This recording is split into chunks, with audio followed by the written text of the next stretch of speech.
Yoshinori अशोमी एक साइंसदान हैं जिनको 2016 में मेडिसिन पर नोबेल प्राइज दिया गया।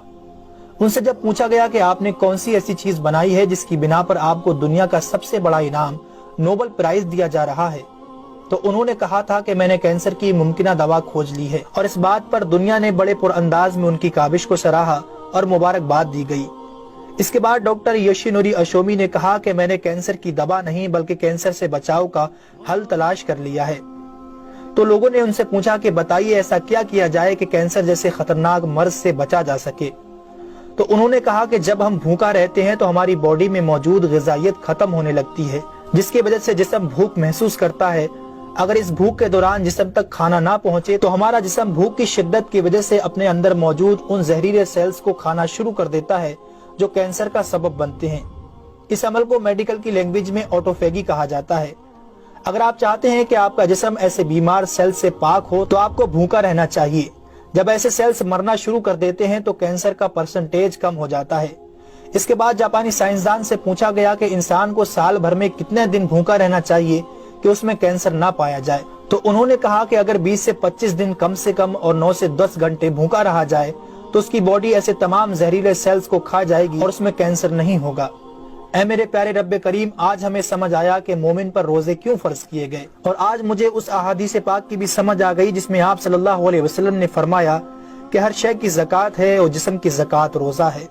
सुभान अल्लाह, मैं कुर्बान जाऊं ऐसे सच्चे दीन पर जिसने इबादत के अंदर भी बीमारियों का इलाज रखा है। दोस्तों, इस्लाम वो दीन फितरत है जो जिंदगी के हर शोबे में राह एतदाल की तालीम देता है। इसलिए आज न सिर्फ मगरिब में ज्यादा खाने को नापसंद किया जाता है बल्कि इसे इंसानी सेहत के लिए भी नुकसानदेह समझा जाता है। अल्लाह ताला ने अपने प्यारे महबूब हजरत मोहम्मद सल्लल्लाहु अलैहि वसल्लम पर वही नाजिल फरमाई, खाओ पियो और हद से ना बढ़ो, बेशक वो हद से बढ़ने वालों को पसंद नहीं फरमाता। इसके अलावा हजरत अबू हुरैरा रज़ी अल्लाह तआला अन्हु से रिवायत है कि रसूल अकरम सल्लल्लाहु अलैहि वसल्लम ने इरशाद फरमाया, खाओ पियो और पहनो और खैरात करो बगैर फजूल खर्ची और तकब्बुर किए। दोस्तों, इंसान को खाने की सिर्फ थोड़ी सी मिकदार की जरूरत है जो इंसानी जिस्म में तवानाई पैदा कर सके, जितनी तवानाई इंसानी जिंदगी के लिए जरूरी है और जिससे उसकी सेहत अच्छी रहे और वो अपनी रोजमर्रा की जिम्मेदारियां पूरी कर सके। इंसानी जिस्म को जितना खाने की जरूरत है उससे ज्यादा जिस्म में दाखिल होने वाला खाना चर्बी बन जाता है, जिसकी वजह से इंसान का जिस्म बढ़ जाता है, उसकी रफ्तार सुस्त हो जाती है और वो बहुत ज्यादा थकन महसूस करने लगता है। इसके अलावा इंसानी जिस्म बहुत से अमराज का शिकार भी हो जाता है। इसीलिए अल्लाह ताला ने रोजे फर्ज किए ताकि 11 महीनों के दौरान खाने पीने की बेहतियाती का अजाला हो सके। कुरान पाक में अल्लाह ताला ने रोजे रखने का हुक्म इन अल्फाज में बयान फरमाया है, ऐ ईमान वालो, तुम पर रोजे फर्ज किए गए जैसे कि तुमसे पहलों पर रोजे फर्ज किए गए थे ताकि तुम परहेजगार बन जाओ।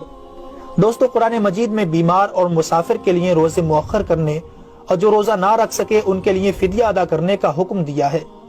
इसके बाद रोजा रखने की हिकमत इन अल्फाज में बयान फरमाई, और तुम्हारे लिए रोजा रखना ही बेहतर है अगर तुम जानते हो। दरअसल यहाँ ये बताया गया है कि अगर तुम मौजूदा इल्म को समझते हो तो तुम्हारे लिए बेहतर यही है कि तुम रोजे रखो, क्योंकि रोजा अपने अंदर बेशुमार रूहानी, नफ्सियाती और तिब्बी फायदों को रखता है।